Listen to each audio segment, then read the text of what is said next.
अस्सलाम वालेकुम दोस्तों, लर्न एंड अर्न के यूट्यूब चैनल में खुशामदीद। हम अपने असेंबली के ट्यूटोरियल्स को आगे लेके बढ़ते हैं और आज हम जिस टॉपिक को डिस्कस करने जा रहे हैं वो है स्पेशल पर्पस रजिस्टर। तो हम देखेंगे स्पेशल पर्पस रजिस्टर्स क्या होते हैं, हम इनको क्यों यूज़ करते हैं और इनकी कौन कौन सी टाइप्स होती हैं।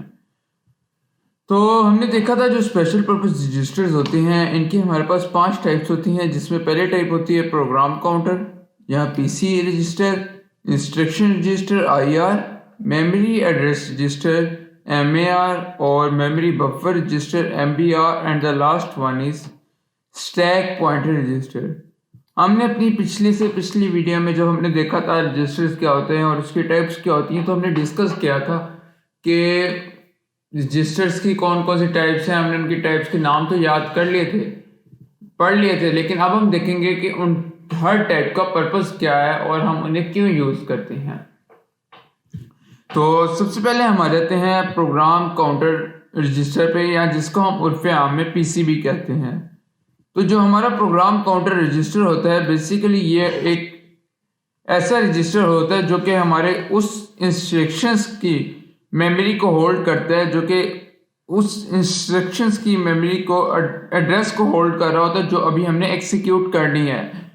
फॉर एग्जांपल अभी हमारा जो सीपीयू है वो मेमोरी ए को पे काम कर रहा है, तो ए के बाद उसने करनी है मेमोरी बी पे काम।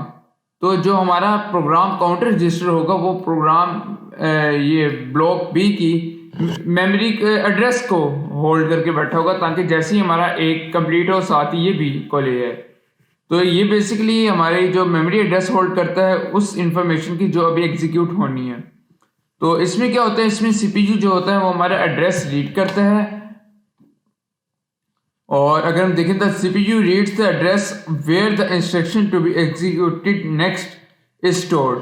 के जो सीपीयू एड्रेस उस एड्रेस को रीड करता है जो बताता है कि जो इंस्ट्रक्शंस जो अभी एग्जीक्यूट होनी है बाद में, अगली जो इंस्ट्रक्शन एग्जीक्यूट होनी है वो किस जगह पे स्टोर है, और उनको सीक्वेंशली एग्जीक्यूट करता है। सिमिलरली जो हमारे इंस्ट्रक्शंस हैं ये फेस्ट होती हैं, और जैसे ही ये कि मतलब कि उसने ए को देखा, उसने ए के अंदर जो काम हो रहा है उसको वो एग्जीक्यूट कर रहा है, रन कर रहा है, और हमारे प्रोग्राम काउंटर ने जो हमारे बी के अंदर जो अगली इंस्ट्रक्शंस हैं उसकी एड्रेस को स्टोर कर लिया है। अब जैसे ही ए कंप्लीट हो गया तो हमारा बी के जो इंस्ट्रक्शन है वो एग्जीक्यूट होने लगी। तो इसने साथ ही आइट्रेट करके अपने आप को इंक्रीमेंट कर लेना है और अपने अंदर सी की एड्रेस को स्टोर कर लेना है। तो अब ये बी के बाद नेक्स्ट इंस्ट्रक्शन को रेफर करने लग गया है। तो ये तो हमारा प्रोग्राम काउंटर रजिस्टर हो गया और आपको इसकी समझ भी आई होगी। तो अब हम नेक्स्ट रजिस्टर की तरफ बढ़ते हैं। तो नेक्स्ट रजिस्टर है हमारा इंस्ट्रक्शन रजिस्टर। अब जो हमारा इंस्ट्रक्शन रजिस्टर होता है ये हमारी उस इंस्ट्रक्शन को स्टोर कर रहा होता है जो एग्जीक्यूट हो रही होती है, जो फेच हो रही होती है।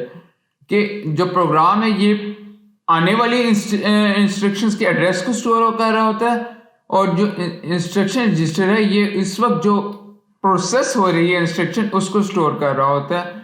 और ये उस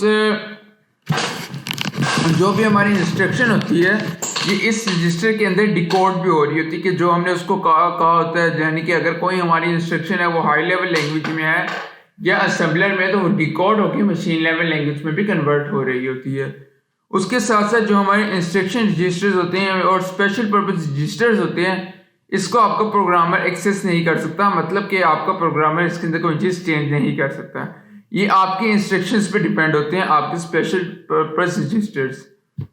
तो आपका प्रोग्रामर इसमें कोई कमांड लिख के इसको चेंज नहीं कर सकता। तो नेक्स्ट वन हमारा मेमोरी एड्रेस रजिस्टर रहता है, जिसको हम एमएआर भी कहते हैं।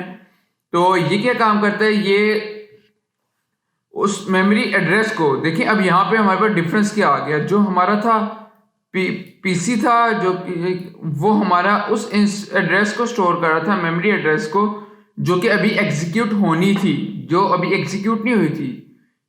और जो हमारा पीसी के बाद वाला आईआर का रजिस्टर था वो हमारा उस इंस्ट्रक्शन को डिकोड कर रहा होता है, उस इंस्ट्रक्शन पे वर्क कर रहा होता है जो अभी एग्जीक्यूट हो रही है। तो आईआर स्टिल प्रोसेसिंग में है, पीसी ने वो मेमोरी होल्ड की हुई है जो नेक्स्ट आनी है। किसके नेक्स्ट आनी है? एमएआर के बाद आनी है। एमएआर में क्या पड़ा है? एमएआर में वो मेमोरी एड्रेस पड़ा है जो सीपीयू एग्जीक्यूट कर रहा है, जिसकी इंफॉर्मेशन को सीपीयू फेच कर रहा है। तो ये रीड एंड राइट ऑपरेशंस के लिए यूज होता है। तो उसके साथ साथ हम नेक्स्ट रजिस्टर्स की तरफ बढ़ते हैं, जो कि हमारा मेमोरी बफर रजिस्टर है, एमबीआर। अब मेमोरी बफर रजिस्टर का क्या काम होता है? तो मेमोरी बफर रजिस्टर का काम होता है, ये जो है कंप्यूटर प्रोसेसर के अंदर होता है और ये उस डेटा को स्टोर कर रहा होता है जो कि हमारा प्रोसेसर के में आ रहा होता है और जा रहा होता है।